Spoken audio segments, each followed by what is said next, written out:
Bienvenidos a Resúmenes de Libros, el canal donde exploramos las ideas que han moldeado el mundo a través de resúmenes claros y profundos de obras clásicas.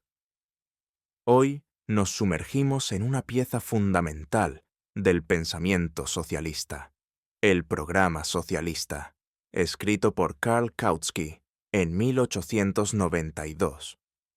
Este libro no es solo un análisis teórico, es un llamado a entender las raíces de las desigualdades económicas y el camino hacia una sociedad más justa. Kautsky, conocido como el Papa del Marxismo, por su rol en popularizar las ideas de Karl Marx y Friedrich Engels, redactó esta obra como una explicación accesible del programa de Erfurt, adoptado por el Partido Socialdemócrata alemán. En una época de industrialización acelerada, donde las fábricas devoraban vidas y los trabajadores luchaban por derechos básicos, Kautsky desentraña cómo el capitalismo genera sus propias contradicciones, llevando inevitablemente al surgimiento de una nueva era. Imaginemos el contexto: finales del siglo XIX en Alemania, un país en ebullición con el auge de la maquinaria y el ferrocarril, pero también con huelgas masivas y pobreza rampante. Kautsky, un intelectual checo-austríaco exiliado, se convierte en editor de la revista No Zeit y en un puente entre la teoría marxista y el movimiento obrero. Su libro surge como respuesta a la necesidad de un programa político claro, que no solo critique el sistema actual, sino que proponga alternativas viables. A lo largo de sus páginas, explora la decadencia de la pequeña producción, el sufrimiento del proletariado, la codicia de la clase capitalista, la visión de una comunidad futura y la lucha de clases como motor del cambio. No es un panfleto utópico, es un diagnóstico preciso basado en datos económicos y observaciones históricas que influyó en generaciones de socialistas, desde Lenin hasta los debates del siglo XX. ¿Por qué leer o escuchar este resumen hoy? En un mundo donde las brechas económicas se ensanchan, donde la automatización amenaza empleos y las crisis financieras se repiten como un mal chiste cíclico, las ideas de Kautsky resuenan con fuerza. Nos recuerda que el progreso técnico no beneficia a todos por igual bajo el capitalismo, y que solo una transformación colectiva puede garantizar libertad real. Prepárense para un viaje intelectual que cuestiona lo establecido y enciende la chispa de la reflexión. Sin más preámbulos, entremos en el prólogo de esta obra maestra. Prólogo: Las semillas de la revolución económica. En las páginas iniciales de El Programa Socialista, Karl Kautsky no pierde tiempo en formalidades. Va directo al corazón del asunto. Este prólogo implícito, tejido en las primeras reflexiones del libro, establece el tono para todo lo que sigue. Kautsky comienza recordándonos que el socialismo no es un invento caprichoso de soñadores, sino una respuesta lógica a las fallas inherentes del capitalismo. En 1892, el mundo industrializado ya mostraba grietas profundas. Mientras unos acumulaban fortunas inimaginables, la mayoría languidecía en talleres sudorosos o campos agotados. El autor, con su pluma afilada, argumenta que la propiedad privada de los medios de producción, antaño un motor de independencia, se ha convertido en una cadena que asfixia al trabajador. Kautsky dibuja un panorama histórico vívido. Retrocede a las sociedades preindustriales, donde el artesano o el campesino poseía sus herramientas y decidía su destino. Pero con la llegada del comercio global y las máquinas, todo cambia. Los descubrimientos de América y las rutas marítimas inundan Europa de riquezas, pero también de desigualdades. El Estado, en alianza con mercaderes, expropia tierras comunales, creando un ejército de desposeídos que no tienen más remedio que vender su fuerza de trabajo. Aquí, el prólogo se transforma en una advertencia. El capitalismo, al concentrar la producción en manos de pocos, genera no solo riqueza, sino también miseria masiva y crisis inevitables. El pensador alemán enfatiza que el programa de Erfurt no es un mero documento político. Es un manifiesto científico, inspirado en el Manifiesto Comunista de Marx y Engels, pero adaptado a la realidad alemana. Propone demandas inmediatas como la jornada de 8 horas, el sufragio universal y la educación gratuita, junto a objetivos a largo plazo como la socialización de los medios de producción. Kautsky advierte contra ilusiones reformistas. Las mejoras parciales solo maquillan el sistema, no lo curan. En cambio, invita a ver el socialismo como una evolución natural, donde la sociedad toma el control de la economía para beneficio colectivo. Este prólogo también humaniza la teoría. Kautsky no habla solo de números y estadísticas, evoca las vidas reales detrás de ellas. Imagina al obrero fabril, encorvado ante la máquina que multiplica su esfuerzo, pero no su salario. Al campesino endeudado, cuya tierra ya no es suya sino del banquero. Al intelectual proletarizado, compitiendo por migajas en un mercado saturado. Es un llamado a la unidad.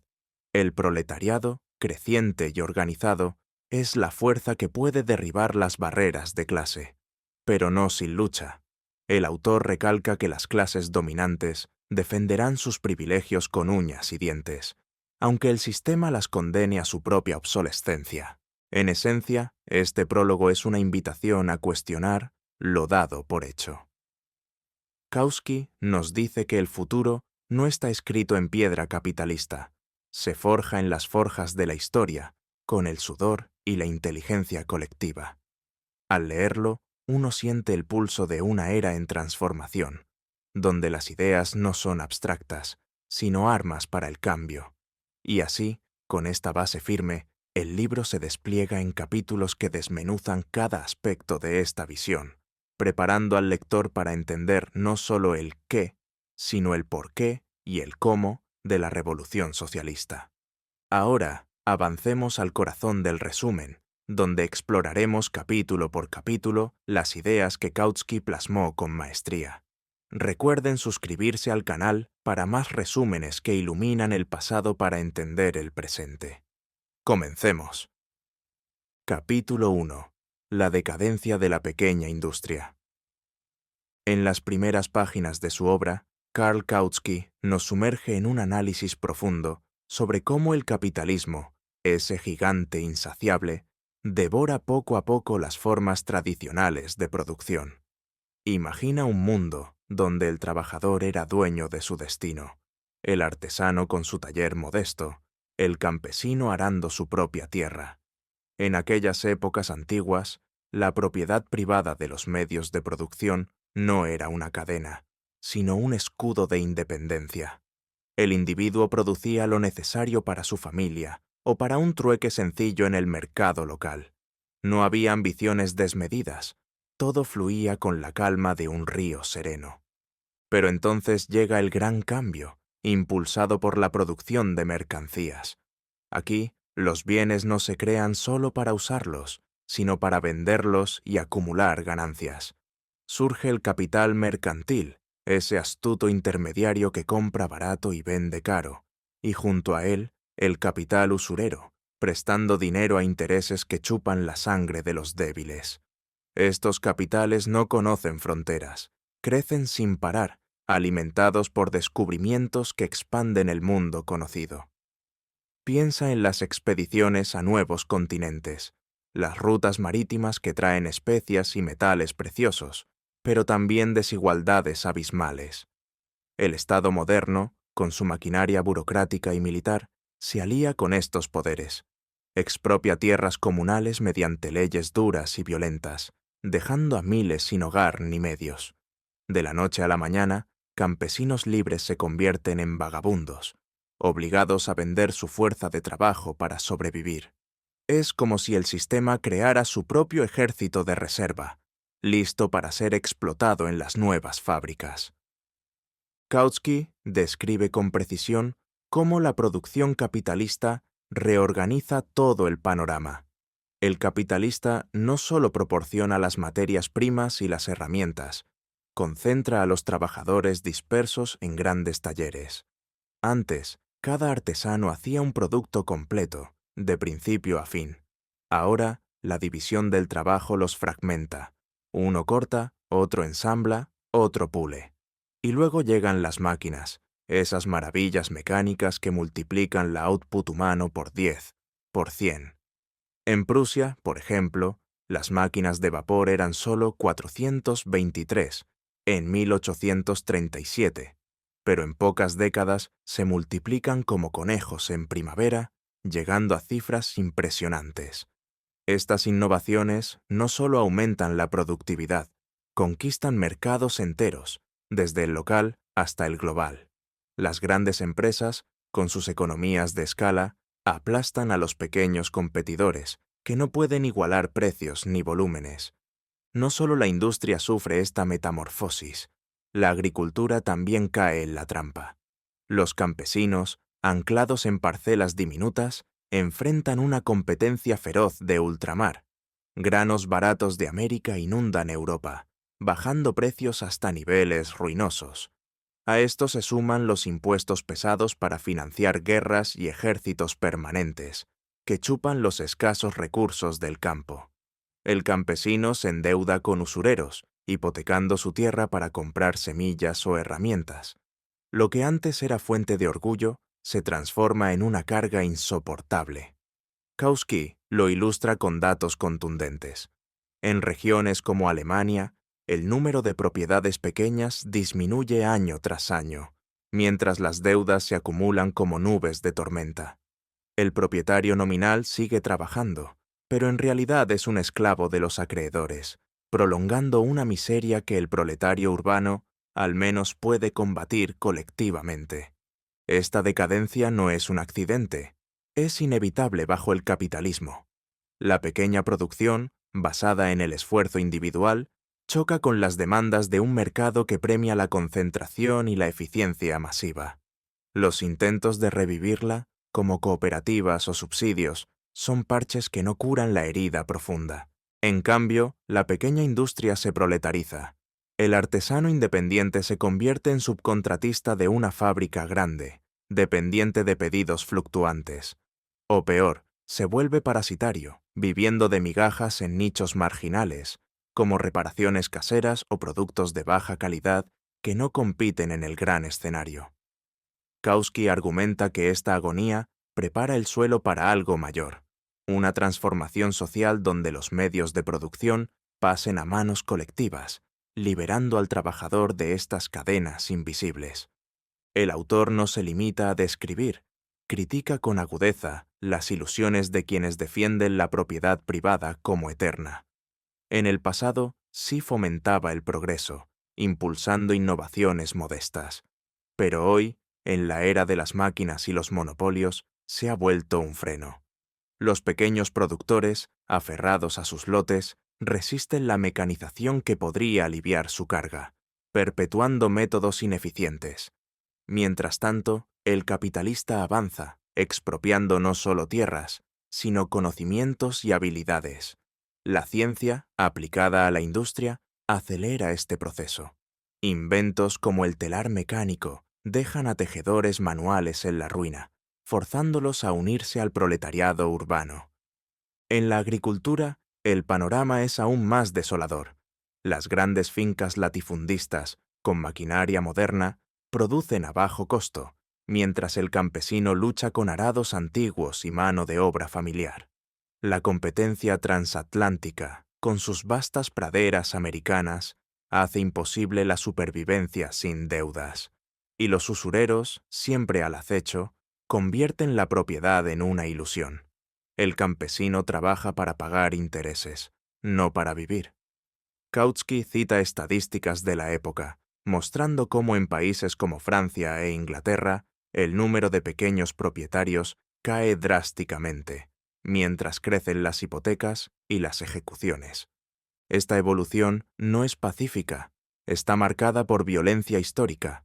Las enclosures en Inglaterra, por ejemplo, donde tierras comunales se privatizan para pastoreo comercial, expulsan a miles al desempleo.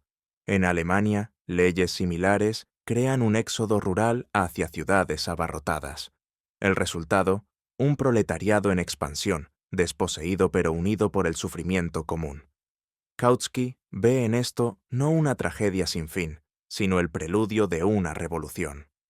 La pequeña producción, al agonizar, revela las contradicciones del sistema. El progreso técnico beneficia a pocos, mientras condena a muchos a la pobreza. Al cerrar el capítulo, el pensador enfatiza que no hay vuelta atrás. Intentos reaccionarios de preservar lo pequeño solo prolongan el dolor. La solución radica en abrazar la gran escala, pero bajo control social, no privado. Así, este análisis no es solo diagnóstico, es una llamada a entender las fuerzas económicas que moldean nuestro mundo, preparando el terreno para los capítulos venideros donde se explora el rol del proletariado y más allá. Capítulo 2. El proletariado. En este segundo capítulo, Karl Kautsky dirige su mirada hacia el proletariado, esa masa creciente de trabajadores desposeídos que forma el corazón pulsante del sistema capitalista. Imagina el contraste con épocas pasadas. En la Edad Media, el aprendiz vivía bajo el techo del maestro, como parte de una familia extendida, aprendiendo el oficio con la promesa de convertirse algún día en independiente. Era un camino de ascenso, aunque lento, donde el conocimiento se transmitía de generación en generación. Pero el capitalismo barre con todo eso.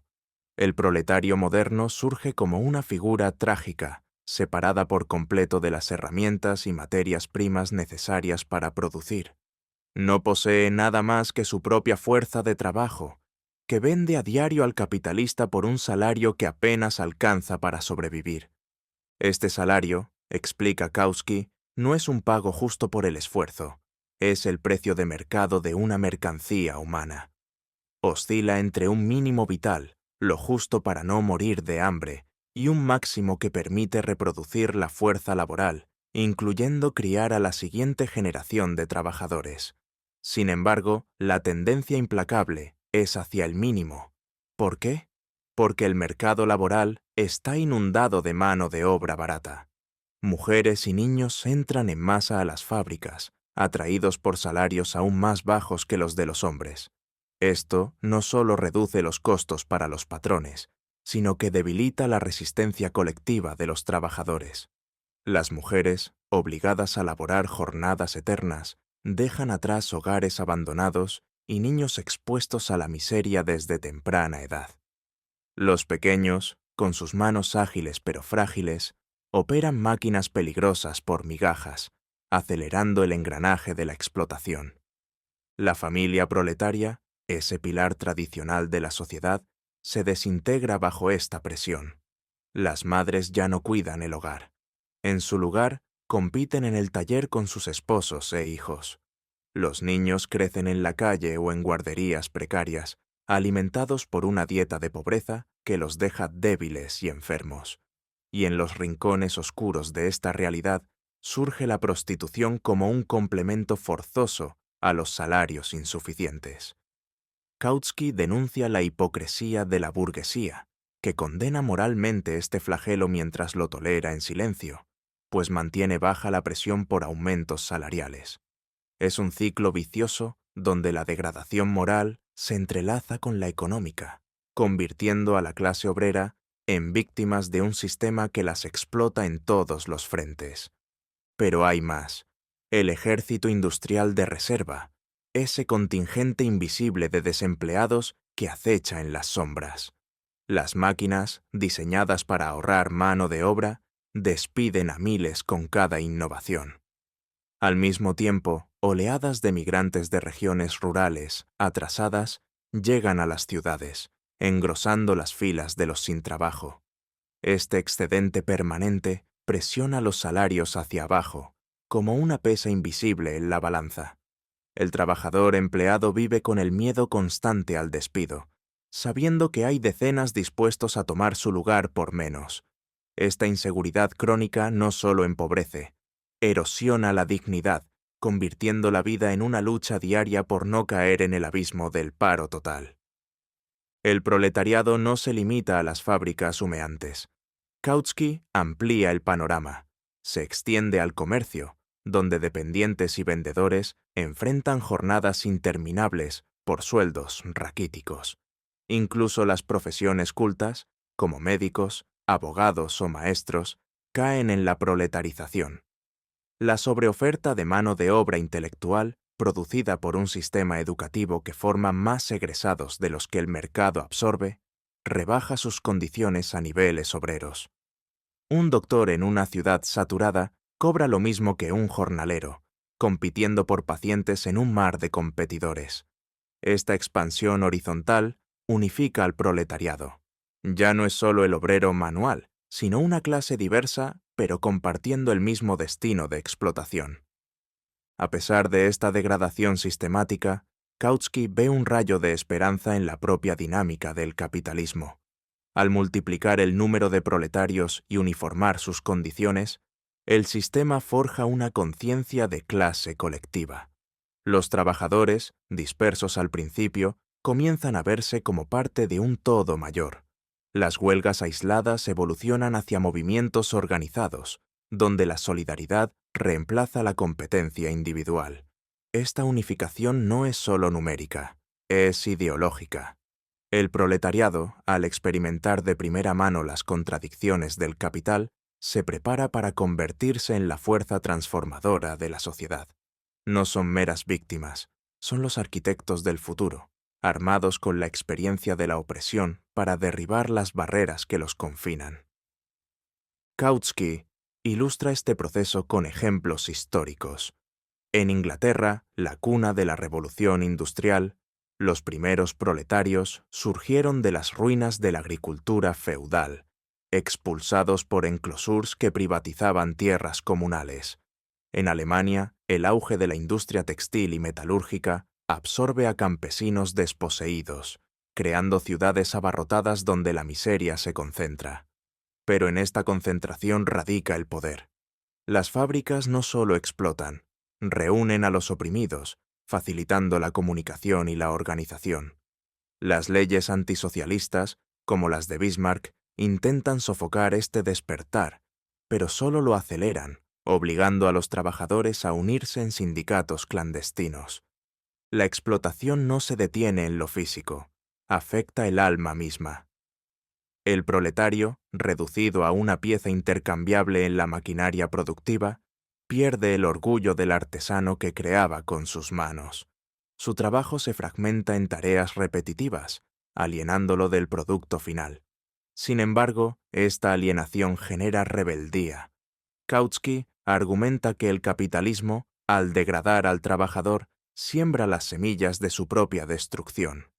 El proletariado, al crecer en número y conciencia, se convierte en una marea imparable. No busca venganza, aspira a una sociedad donde el trabajo beneficie a todos, sin patrones que se apropien del fruto ajeno.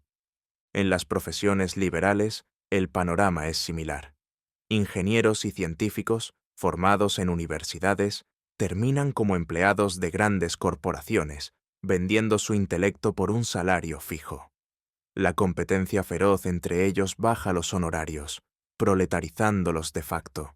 Incluso los artistas y escritores caen en esta red, produciendo para un mercado que valora la ganancia sobre la creatividad.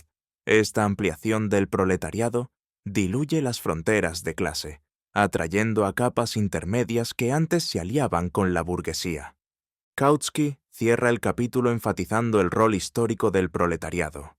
No es una clase estática, sino dinámica, moldeada por el capital pero destinada a superarlo. Su sufrimiento no es en vano.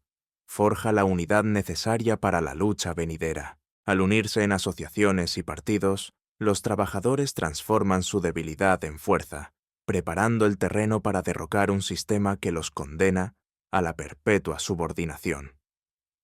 Capítulo 3. La clase capitalista. En este apartado, Karl Kautsky examina con detalle a la clase capitalista, esa élite que domina los engranajes de la producción moderna. Ellos controlan los medios esenciales, fábricas, máquinas y materias primas, permitiéndoles extraer el valor excedente del trabajo ajeno. El proletario, al laborar más horas de las necesarias para cubrir su salario, genera una plusvalía que se convierte en ganancia para el patrón. Esta explotación no es un acto aislado, sino el núcleo del sistema, donde el capitalista actúa como un director de orquesta que se lleva los aplausos sin tocar un instrumento. El comercio juega un rol clave en esta dinámica.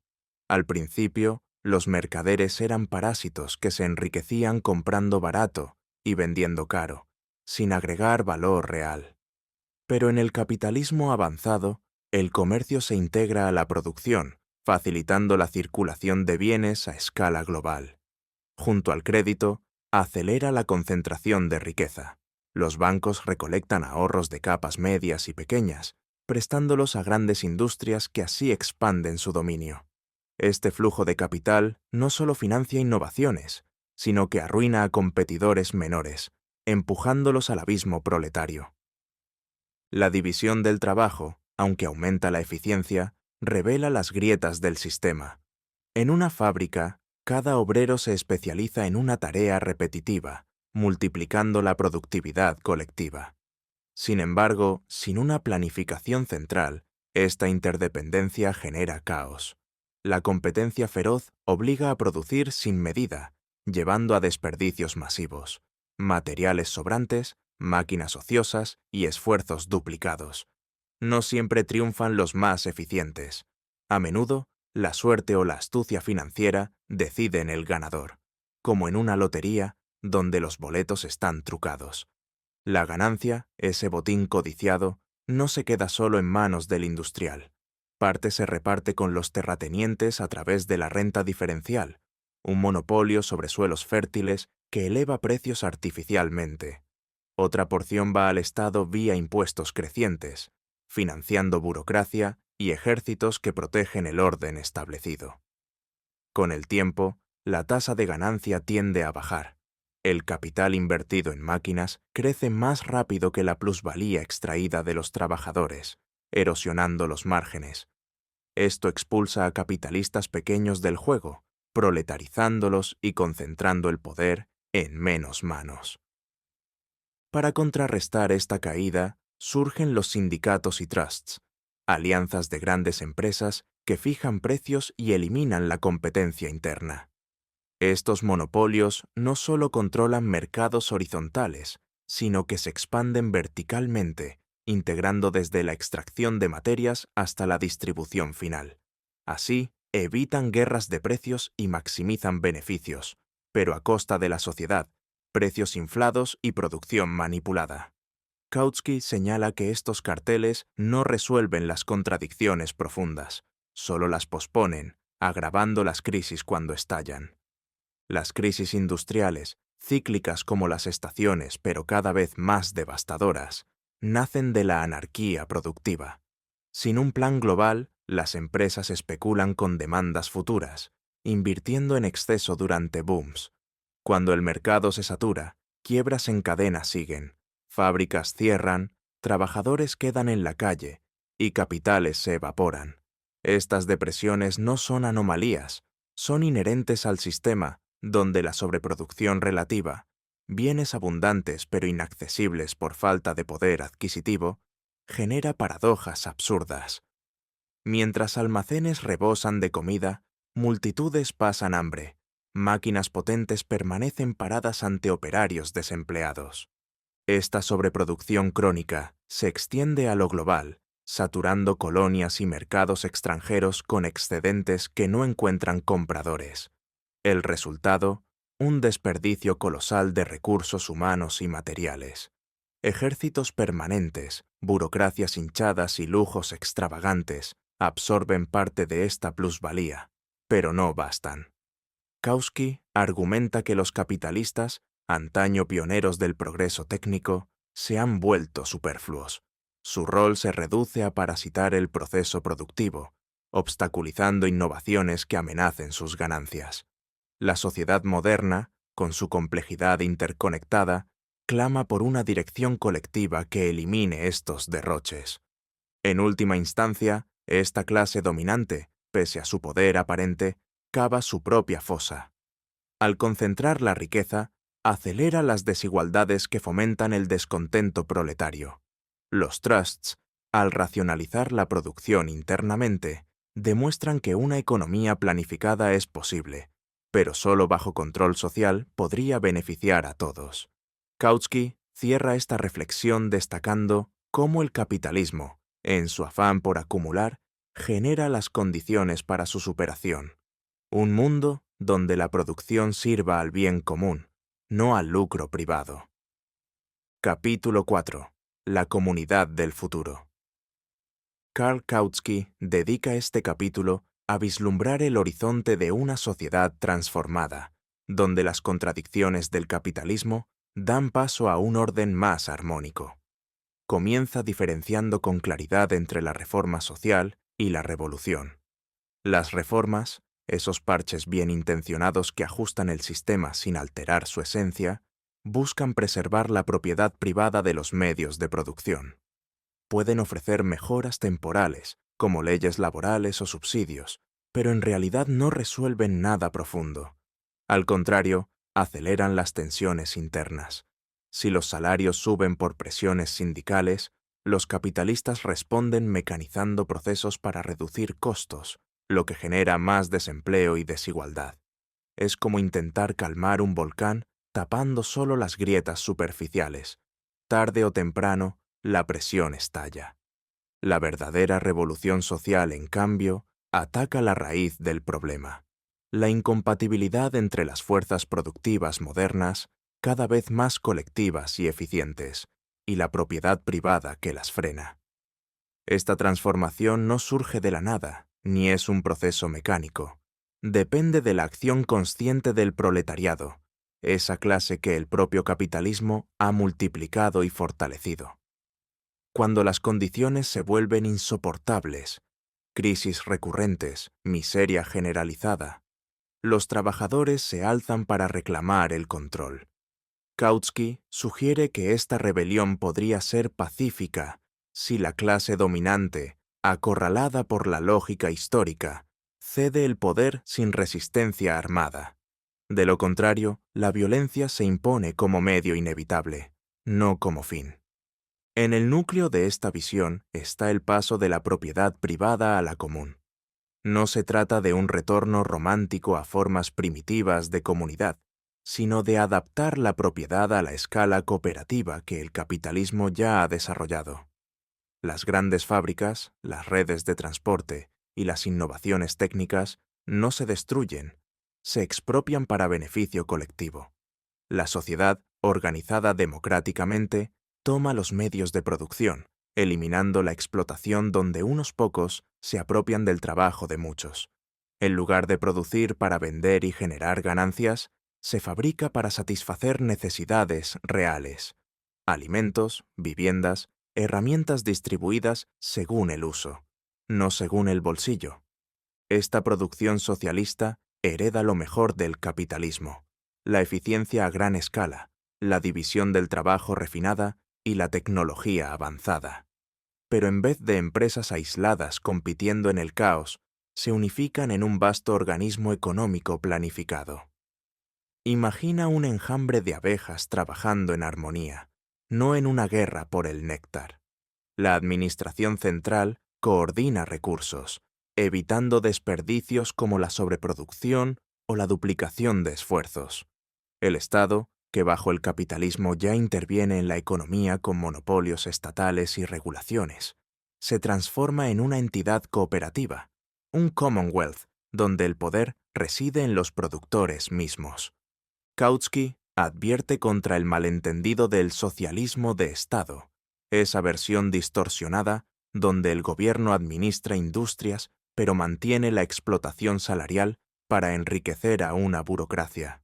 Eso no es más que capitalismo disfrazado, fortaleciendo al sistema en lugar de superarlo.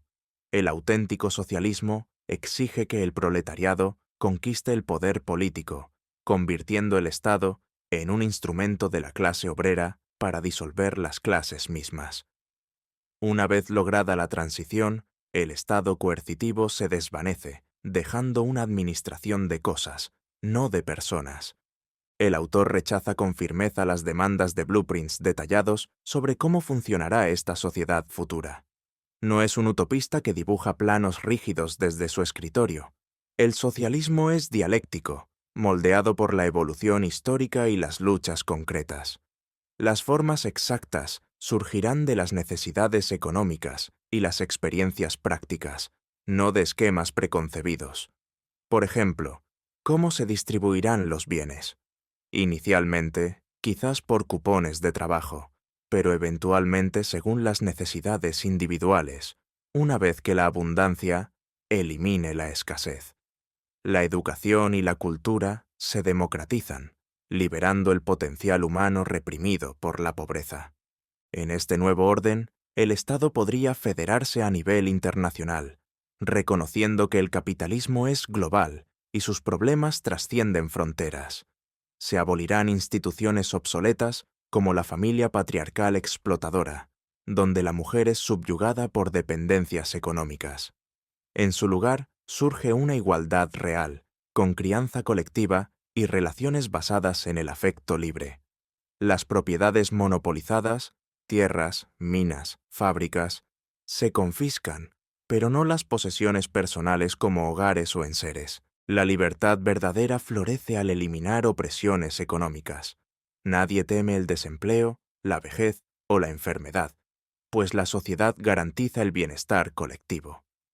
Kautsky enfatiza que esta comunidad no es un paraíso estático, es un proceso dinámico donde el trabajo se convierte en una actividad creativa, no en una carga. Con la planificación se reduce la jornada laboral, permitiendo tiempo para el ocio, la ciencia y el arte. Las crisis desaparecen porque la producción se ajusta a demandas reales, no a especulaciones ciegas. Al final, esta visión no es un sueño abstracto, es la culminación lógica de las tendencias capitalistas, donde la sociedad se libera de sus cadenas para avanzar hacia una humanidad unida y productiva. Capítulo 5. La lucha de clases. La lucha de clases no es un invento moderno ni una mera agitación. Ha atravesado la historia como motor de todo cambio social profundo. Desde los esclavos contra sus amos en la antigüedad, pasando por siervos que desafiaban a señores feudales, hasta los burgueses que derrocaron monarquías absolutas, siempre ha habido clases oprimidas enfrentando a dominantes. Sin embargo, solo en el siglo XIX, esta confrontación adquiere su forma plena y consciente con el proletariado moderno, una clase que no busca privilegios parciales, sino la emancipación total de la humanidad al abolir las clases mismas. Las primeras resistencias obreras surgieron como ecos de oficios antiguos, jornaleros que se rebelaban contra patrones, aprendices que defendían gremios en decadencia. Pero bajo la gran industria capitalista, estos conflictos locales se transforman en batallas de clase unificada. El proletariado, concentrado en fábricas y ciudades, comparte condiciones similares en todo el mundo industrializado, lo que le permite reconocer intereses comunes, más allá de fronteras o profesiones. Dentro del proletariado, no todo es ascenso uniforme. Existen tendencias que lo degradan: intensificación del trabajo, salarios estancados, desempleo crónico que lo empuja hacia la miseria. Al mismo tiempo, brotan impulsos elevadores. La disciplina fabril enseña organización, las crisis revelan la vulnerabilidad del sistema, y cada victoria parcial, como leyes de protección laboral, despierta conciencia de fuerza colectiva. Filántropos y reformadores burgueses ofrecen paliativos, como fábricas modelo o seguros limitados, pero estos no resuelven contradicciones profundas. Solo las conquistas arrancadas por la presión obrera marcan avances reales. La organización económica marca el primer terreno de batalla. Los sindicatos surgen para defender salarios y condiciones inmediatas. Negocian convenios, organizan huelgas que paralizan producciones enteras, crean fondos de resistencia. Estas luchas no son solo por migajas, educan al trabajador en solidaridad, le muestran que aislado es débil, pero unido puede doblegar al patrón más poderoso. Con el tiempo, los sindicatos trascienden lo local, federándose nacional e internacionalmente, reconociendo que el capital no conoce fronteras. Pero la lucha económica sola queda incompleta. El Estado, controlado por clases poseedoras, interviene siempre del lado capitalista. Leyes antisindicales, fuerzas represivas en conflictos, subsidios disfrazados a empresarios. Por eso, el proletariado entra en la arena política. Exige derechos democráticos, sufragio universal, libertad de prensa y asociación, no como fin, sino como armas para su emancipación. La participación electoral permite medir fuerzas, conquistar posiciones en parlamentos y municipios, legislar protecciones que los sindicatos no alcanzan solos. Aquí nace el Partido Obrero Independiente. No se alía permanentemente con fracciones burguesas, pues éstas, aunque progresistas en ciertos momentos, defienden al final la propiedad privada. El Partido Socialista fusiona demandas inmediatas, jornada de 8 horas, seguros sociales, impuestos progresivos, con el objetivo final, transferencia de medios de producción a la comunidad. No promete milagros electorales instantáneos, pero usa cada campaña para educar, organizar y elevar conciencia de clase. El partido no representa solo a obreros manuales, atrae a empleados, intelectuales proletarizados, incluso elementos de capas medias en ruinas. Su internacionalismo lo distingue, reconoce que la explotación capitalista es global, que victorias en un país fortalecen luchas en otros. Declara solidaridad con proletarios de todas naciones, oponiéndose a chauvinismos que dividen a los explotados. Otras clases no desaparecen de golpe. Campesinos parcelarios resisten proletarización, pequeños burgueses oscilan entre miedo al grande y odio al obrero organizado. Pero la tendencia los arrastra.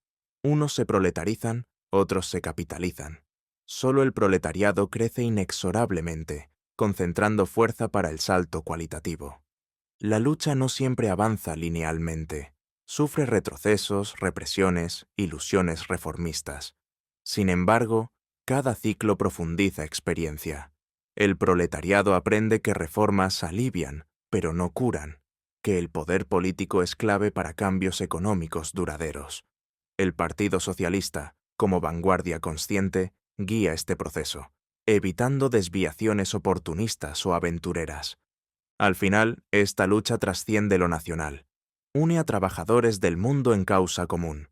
No busca dominación de una clase sobre otra, sino supresión de toda dominación clasista. Libera no solo al proletariado, sino a la humanidad entera de cadenas que el capitalismo forjó en nombre del progreso. Así, la lucha de clases, lejos de ser caos destructivo, se revela como camino hacia una sociedad donde la cooperación reemplaza la competencia y el desarrollo individual florece en el colectivo. Conclusión: el legado de un programa que sigue vivo. Al cerrar las páginas de El programa socialista de Karl Kautsky, queda una sensación clara. Este texto de 1892 no es un fósil del pasado, sino un espejo que refleja con precisión las grietas del presente. A través de sus 5 capítulos, hemos recorrido un diagnóstico implacable del capitalismo, cómo la pequeña producción independiente cedió ante la gran industria, cómo surgió un proletariado masivo y consciente, cómo la clase capitalista concentró riqueza mientras sembraba crisis inevitables, cómo imaginó una sociedad futura basada en la propiedad colectiva y la planificación democrática, y finalmente, cómo la lucha de clases organizadas se convierte en la herramienta para hacer realidad esa transformación. Kautsky nos mostró que el capitalismo no es eterno ni natural. Es una etapa histórica con leyes propias que lo llevan a su propia superación. Las fuerzas productivas que él vio crecer en las fábricas del siglo XIX hoy se multiplican en cadenas globales de suministro, plataformas digitales y automatización masiva. Los monopolios que describió como trusts incipientes ahora dominan el mundo bajo nombres de gigantes tecnológicos. Las crisis que analizó como cíclicas siguen golpeando, aunque con nuevos disfraces, y el proletariado, lejos de desaparecer, se ha extendido a nuevos sectores. Desde conductores de aplicaciones hasta ingenieros precarizados, todos vendiendo su tiempo a cambio de supervivencia. Lo más valioso de este programa no es su predicción exacta del futuro. La historia siempre sorprende, sino su método. Entender la sociedad como un proceso movido por contradicciones materiales y actuar conscientemente para resolverlas. Kautsky defendió un socialismo democrático, paciente en su construcción pero intransigente en sus principios. Rechazó tanto las ilusiones reformistas, que pretenden curar el sistema con parches, como las aventuras que buscan saltar etapas sin base real. Su llamado fue a organizar, educar y unir fuerzas hasta que la mayoría esté lista para tomar las riendas. Hoy, cuando la desigualdad alcanza niveles que escandalizarían incluso a los contemporáneos de Kautsky, cuando el planeta sufre las consecuencias de una producción orientada al lucro infinito, y cuando millones sienten que trabajan más para vivir peor, este libro recupera una vigencia inesperada. No ofrece soluciones mágicas, pero sí una brújula. La emancipación no vendrá de salvadores individuales ni de algoritmos benévolos, sino de la acción colectiva de quienes producen la riqueza del mundo. El programa socialista nos recuerda que otro mundo no solo es posible, sino necesario, y que construirlo requiere claridad teórica, organización paciente y la convicción de que la historia no está escrita de antemano, sino que se escribe con las manos de quienes deciden no aceptar el presente como destino. Gracias por acompañarnos hasta el final de este resumen del programa socialista de Karl Kautsky, una obra que, más de un siglo después, sigue desafiando nuestras ideas sobre justicia, trabajo y futuro. En el canal Resúmenes de Libros, seguimos trayendo estas voces del pensamiento humano para que lleguen a más personas, porque creer que las grandes ideas solo pertenecen a bibliotecas polvorientas sería aceptar que el mundo no puede cambiar. Si este recorrido por el socialismo científico te dejó pensando, te invitamos a dejar un comentario. ¿Qué parte del libro te impactó más? ¿El análisis del capitalismo, la visión de la sociedad futura o la importancia de la organización colectiva? Tus opiniones enriquecen la conversación. Dale like si quieres que sigamos explorando clásicos del pensamiento social, suscríbete y activa la campanita para no perderte los próximos resúmenes. Nos encontramos muy pronto con otro libro que merece ser escuchado. Hasta entonces, sigue cuestionando, sigue leyendo, sigue imaginando un mundo mejor. Nos vemos en el próximo capítulo.